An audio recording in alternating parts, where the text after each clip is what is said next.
ਮੇਰੇ ਨਾ ਅੱਬੂ ਅੱਲਾ ਜਨਤਾ ਜੀ ਘਰ ਦੇ ਵੀ ਉਹ ਬੜੇ ਯਾਨੀ ਕਿ ਅੱਛੇ ਅਖਲਾਕ ਦੇ ਮਾਲਕ ਸਨ, ਤੇ ਮੈਨੂੰ ਦੱਸਦੇ ਹੁੰਦੇ ਸੀ ਪੁੱਤਰ ਫਲਾਂ ਜਗ੍ਹਾ ਤੇ ਜਾਵੇਂ ਤੇ ਇੰਜ ਕਰਿਆ ਕਰ, ਖਾਸ ਤੌਰ ਤੇ ਕਬਰਸਤਾਨ ਦੇ ਕੋਲੋਂ ਲੰਘੇ ਨਾ ਤੇ ਸਲਾਮ ਲਾਜ਼ਮੀ ਕਰੀਦਾ।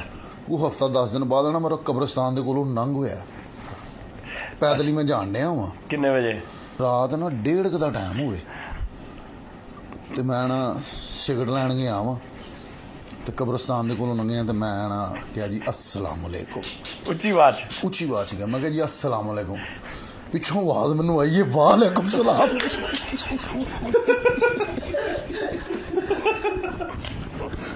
ਉਸਤਾਦ ਜੀ ਮੈਂ ਪਿੱਛੇ ਨਹੀਂ ਵੇਖਿਆ, ਮੈਂ ਦੌੜ ਲਾਤੀ ਹੈ। ਨਹੀਂ ਉਹ ਮੈਂ ਨਾ ਉਸਤਾਦ ਜੀ ਉੱਥੇ ਚਲਾ ਗਿਆ ਜਿੱਥੇ ਸਿਗਰਟਾਂ ਦਾ ਰਿਵਾਜ ਹੀ ਨਹੀਂ ਸੀ,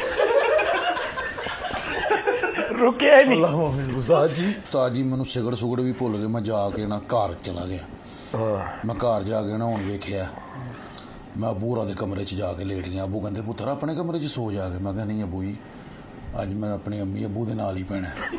ਠੀਕ ਹੈ ਉਸਤਾਦ ਜੀ, ਮੈਨੂੰ ਚੈਨ ਹੀ ਨਾ ਆਵੇ, ਮੇਰੀਆਂ ਲੱਤਾਂ ਕੰਮਣ, ਮੈਨੂੰ ਠੰਡ ਸੀ ਤੇ ਮੈਨੂੰ ਤਰੇਲੀਆਂ ਆਉਣ ਪਈਆਂ ਉਸਤਾਦ।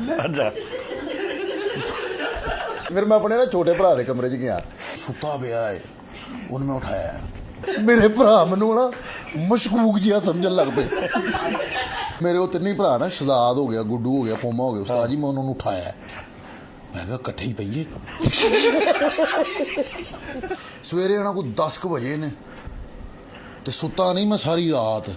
10 ਵੱਜ ਗਏ ਨੇ ਸਵੇਰ ਦੇ ਤੇ ਮੈਂ ਉੱਠ ਕੇ ਨਾ ਬਾਹਰ ਸਿਗਰਟ ਜਿਹਾ ਲਾਇਆ ਤੇ ਮੈਂ ਬਾਹਰ ਚਲਾ ਗਿਆ। ਤੇ ਮੇਰਾ ਮਹੱਲੇਦਾਰ ਸੀ ਇੱਕ ਅਕੀਲ, ਉਹ ਮੈਨੂੰ ਆ ਕੇ ਕਹਿੰਦਾ ਫੈਸਲ ਸਾਹਿਬ ਐਡੀ ਸਟਾਰ ਹੋ ਗਏ ਹੋ। ਮੈਂ ਕਿਹਾ ਕੀ ਹੋਇਆ? ਐਡਾ ਵੀ ਪ੍ਰਾਊਡ ਪੁਣਾ ਕੀ, ਰਾਤੀ ਕਹਿੰਦਾ ਸਲਾਮ ਲੈ ਕੇ ਮੁੜ ਕੇ ਜਵਾਬ ਹੀ ਨਹੀਂ ਦਿੱਤਾ।